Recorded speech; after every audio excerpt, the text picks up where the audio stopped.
Good morning, my dear brothers and sisters. This Eucharistic celebration is made special not only for those who are regularly attending the morning Mass. Baka po nagulat kayo, bigla po tayong dumami ngayong umagang ito. We are joined today with our Mr. Chairman from the Commission on Elections and the whole office of the Commission on Elections as we join them and as we address our prayers to God for a successful conduct of the barangay and sangguniang kabataan elections this coming October 30.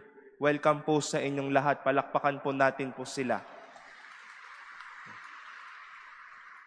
And the celebration is made special with the presence as well of the students, faculty, and the other companions from St. Scholastica's College in Pampanga. Welcome po to Intramuros and welcome to the Manila Cathedral. Ito po sila sa mga nasa likod and nandito sa gilid. Welcome po sa inyong lahat.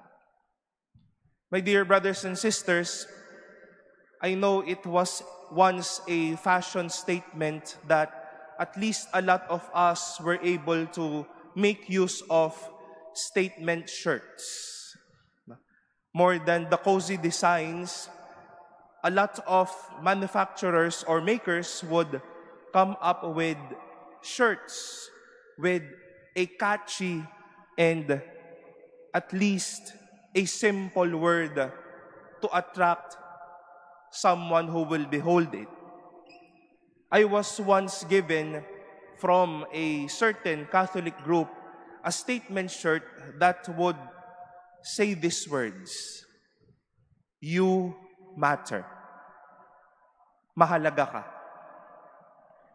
And whenever I would wear that shirt, I would see people reading through it. And I do believe that that was not only reading through the statement, but finding meaning through those words. Mahalaga pala ako. If there is an expression that our readings today would like us to embrace, it is the same word that goes with that shirt. You matter. Jesus may have exposed the many realities, even the difficulty of living in honest and pure situations.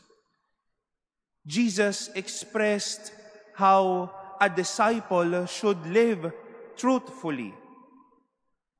In our first reading, we heard how Abraham's faith was solidified by God's unending support and love for him.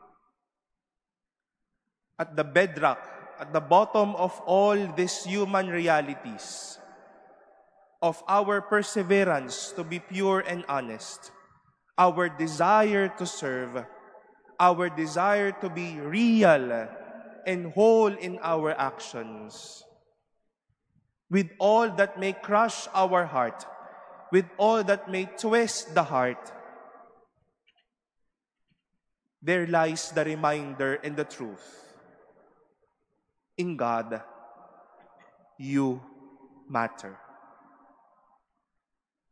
Towards the end of our gospel today, we have heard Jesus telling us, nag-iba po ang switch ng tono ni Kristo patapos ng ating mabuting balita.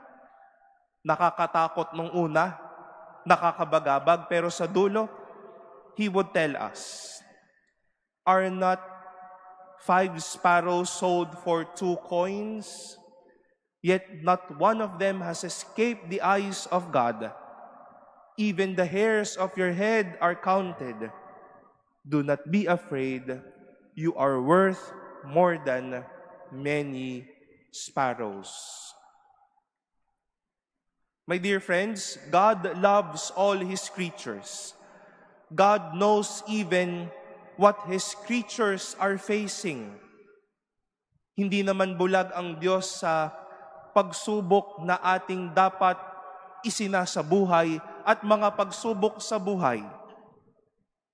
Hindi naman din siya bulag sa mga araw-araw nating pagtsatsaga para maging totoo sa ating gagawin. God is much aware of those trying to tempt us and even snatch us from getting away from Him. But not to be biased with the many creatures or creations of God, God has been so kind to human beings. Sa inyo at sa akin. That we are worth than more than many sparrows. Mahalaga tayo sa Diyos dahil mahal tayo ng Diyos. That even in trying and challenging moments, we have a loving God that will remind us, relax, let me help you, let me take care of you. And may this beautiful message be a beautiful takeaway as we also encourage ourselves to live honestly, to live generously, and to live with integrity. Kahit mahirap man ang hinaharap, may Diyos na hindi pabaya. At dahil pinahahalagahan tayo, magiging mabuti din tayo sa bawat isa. Today as I've said, we gather around God's table to present to God our needs for a successful conduct and a successful day for the barangay and Sangguniang Kabataang elections. We remind those who are running for these posts, kahit po kayo, mahalaga sa Diyos.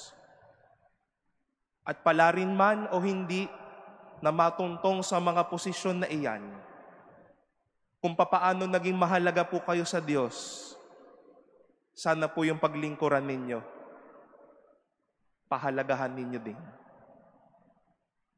Hindi matapos ang pagiging mahalaga sa inyong sariling desisyon o intensyon. Let your matter spread and take fruit on how you will take care and love our brothers and sisters, these children, these students, the future of our times, with God's love and care. My dear brothers and sisters, God is on the watch. God will never leave, and God will always take care. Because even in trying and in difficult situations, and in moments that we are even pressured, we all matter to Him. You matter to Him.